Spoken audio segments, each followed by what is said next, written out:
Hi everyone, how are you? I hope everyone is okay.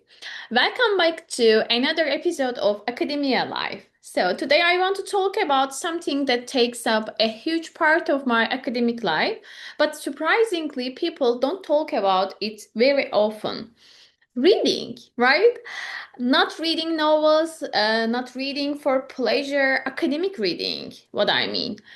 I think when people imagine researchers, they usually imagine someone writing an article, giving a conference presentation, or teaching in a classroom. But honestly, most of my academic life is spent reading. Sometimes I spend an entire day reading, and at the end of the day, I haven't written a single paragraph. And years ago, that used to make me feel guilty. I thought I didn't produce anything today, but now I see things differently because reading is producing. Before you can contribute something new, you first need to understand what already exists. One thing that surprised me when I started graduate school was realizing that academics don't actually read every single word, at least not all the time. When I was an undergraduate student, I believed that if I skipped even one paragraph, I wasn't reading properly. Now, reading on the purpose, my reading changes completely. Sometimes I skim, sometimes I scan, sometimes I read one paragraph for 20 minutes, sometimes I spend an hour thinking about one sentence. It depends on what I'm looking for. If I'm starting a completely new research topic, I first try to understand the landscape. Who are the major scholars? What are the main debates? Which theories appear again and again?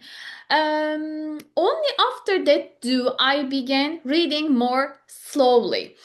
I think this is something many students don't realize. Reading is not one skill, it is many different skills. Sometimes you are collecting information, sometimes you are searching for arguments, sometimes you are simply trying to understand how another scholar builds an idea.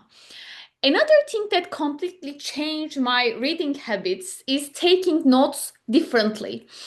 Years ago, I highlighted almost everything, like which of course meant that nothing was actually important.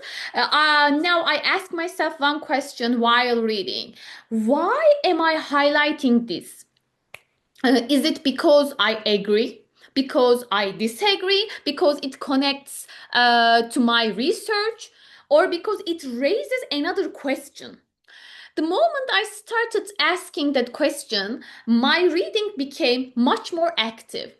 And I realized something else. Good academic reading is actually a conversation. You are not passively receiving information. You are constantly reproducing, sometimes silently, sometimes in your notebook, sometimes in the margins, sometimes you completely disagree with an author.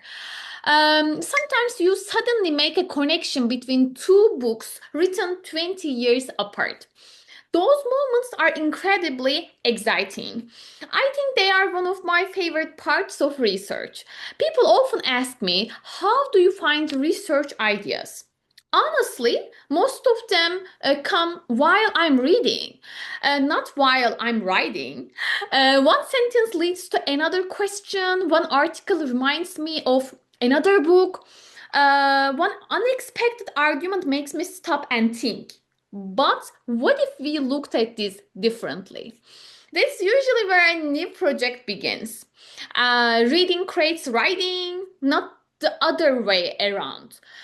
Right now, for example, I'm working on a book chapter because the topic focuses on higher education in Africa. I have been reading university websites, course catalogs, institutional reports, policy documents. Some days it feels like I'm reading hundreds of pages. But every document adds another small piece to the puzzle. Research rarely happens through one brilliant idea. It usually happens through many small discoveries that slowly come together. And I actually enjoy that process. Another thing I learned is that it's completely okay not to finish every book. I know that might sound strange, coming from a literature lecturer, but not every book needs to be read from cover to cover. Sometimes one chapter is exactly what your research needs.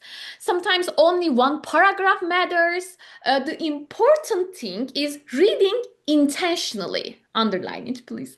Reading what your project needs. Finally, I want to say something to students who sometimes feel overwhelmed. If you open an academic article and understand only 30% of it, that's okay. Really, academic reading becomes easier through repetition. The first article is difficult, the 10th becomes more familiar, the 100th feels surprisingly comfortable. Understanding grows slowly, just like research itself. So, if there is one idea I'd like to leave you with today, it's this. Don't measure your academic progress by how many pages you have read. Measure it by how differently you think after reading them. Because reading is not about collecting information, it's about transforming the way you see a question. And I think that's one of the most beautiful parts of academia life. Thank you so much for listening to me and watching me. I'll see you in the next episode. Bye.